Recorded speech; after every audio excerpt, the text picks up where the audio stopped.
ಎಲ್ಲರಿಗೂ ನಮಸ್ಕಾರ. ಇವತ್ತು ಸೋಮವಾರ ಬೆಳಗ್ಗೆನೇ ಎದ್ದು ನಾನು ಕಸ ಗುಡಿಸಿ ಮನೆಯೆಲ್ಲ ಒರೆಸ್ಕೊಟ್ಟೆ ಅಮ್ಮಂಗೆ. ಅಮ್ಮ ದೇವ್ರ ದೀಪ ಹಚ್ಚಿದ್ರು. ಇವತ್ತು ಷಷ್ಠಿ ಆಗಿರೋದ್ರಿಂದ ಅಮ್ಮ ದೇವಸ್ಥಾನಕ್ಕೆ ಹೋಗಿದ್ರು. ನಾನೇ ತಿಂಡಿ ಮಾಡೋಣ ಅಂತೇಳಿ ಎಲ್ಲ ಅಡುಗೆ ಮನೆ ಕ್ಲೀನ್ ಮಾಡ್ಕೊತಾ ಇದ್ದೆ. ಸ್ಟವ್ನೆಲ್ಲ ಒರೆಸಿ ಚಪಾತಿ ಮತ್ತು ಬದನೆಕಾಯಿ ಗೊಜ್ಜು ಮಾಡೋಣ ಅಂತೇಳಿ.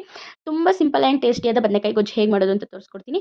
ಬದನೆಕಾಯಿನೆಲ್ಲ ಸಣ್ಣ ಸಣ್ಣದಾಗಿ ಕಟ್ ಮಾಡ್ಕೊಳ್ಳಿ. ತುಂಬ ಎಳೆ ಬದನೆಕಾಯಿ ತೊಗೊಳ್ಳಿ, ತುಂಬಾ ಚೆನ್ನಾಗಿರುತ್ತೆ. ಈಗ ಖಾರ ರುಬ್ಕೊಳ್ಳೋದಕ್ಕೆ ಅದಕ್ಕೆ 2 ಈರುಳ್ಳಿ, 1 ಟೊಮೊಟೊ, 1 ಬೆಳ್ಳುಳ್ಳಿ, ಹಾಗೆ 1 ಇಂಚಷ್ಟು ಶುಂಠಿ, ಚಕ್ಕೆ, ಲವಂಗ, ಪುದೀನ, ಕೊತ್ತಂಬರಿನ ಹಾಕ್ಕೊಂಡು ಸ್ವಲ್ಪ ಕಾಯಿ ಹಾಕ್ಕೊಂಡು ಹಾಗೆ 1 ಸ್ಪೂನಷ್ಟು ಮಟನ್ ಸಾಂಬಾರು ಪುಡಿನ ಹಾಕ್ಕೊಂಡು ನಾನಿಲ್ಲಿ ರುಬ್ಕೋತಾ ಇದ್ದೀನಿ.